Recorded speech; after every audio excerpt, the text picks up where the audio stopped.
In the summer of 1945, as World War II was coming to an end, the United States detonated the world's first atomic bomb. But it wasn't on Hiroshima. The bomb actually exploded in New Mexico, resulting in 0 casualties. It was a test. Since that day, the U.S. has conducted more than 1,000 similar tests, many on land, others underground, and even some in outer space. So where exactly has the United States tested nuclear weapons? Well, after the war ended, the United States moved its nuclear testing to isolated regions in the Pacific Ocean, namely the Marshall Islands. From 1946 to 1958, the U.S. performed 67 tests on the remote archipelago, one of which was 1,000 times as powerful as the Hiroshima explosion. Before testing began, the U.S. government evacuated some, but not all, of the Marshall Islands' residents. Nevertheless, thousands suffered from radioactive fallout. By the end of the 1940s, the Soviet Union had developed its own atomic bomb, increasing pressure on the U.S. to expand its nuclear program. So in 1951, while it was still testing in the Pacific, the U.S. established another test site in rural Nevada. Over the next 4 decades, more than 900 nuclear explosions were detonated at this site, making it the most bombed place on Earth. Although most of the explosions occurred underground, about 100 were on land, with mushroom clouds so large they could be seen from Las Vegas. The government wanted to see the real-world repercussions of such a weapon, as, being at the height of the Cold War, the U.S. was foreseeing a potential nuclear attack.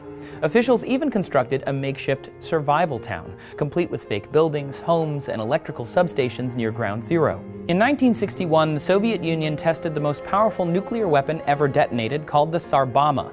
In response, the U.S. expanded its nuclear testing outside Nevada to more sites in New Mexico, Colorado, Mississippi, and Amchitka, a tiny island in southernmost Alaska.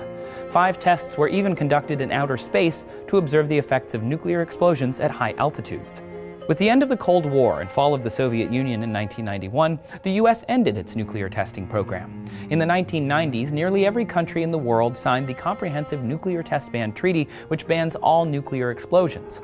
But the treaty never went into full effect, as the U.S. and 7 other world powers, including China and North Korea, never ratified it, despite the fact that the U.S. was the first to sign it. As a result, non-signatories such as India and Pakistan detonated nuclear weapons as recently as 1998, and North Korea conducts tests regularly against international protest.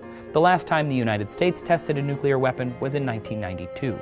Today, the government is more focused on providing reparations to those affected by the blasts. For example, radioactive fallout in Nevada routinely blew east into towns in Utah, causing an uptick in cancer and brain tumors. After decades of campaigning from victims, Congress passed the Radiation Exposure Compensation Act in 1990. So far, $2 billion has been paid to more than 32,000 people. Similar reparations have been paid to residents of the Marshall Islands. So although nuclear testing is a distant memory to many Americans, those in close proximity to the blasts still feel its effects every day.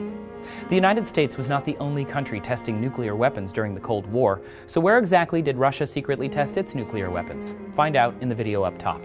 And to learn about how we know other countries are conducting secret tests, you can watch the video down below by DNews and see the process explained. Thanks for watching Seeker Daily. Don't forget to like and subscribe for more videos every day.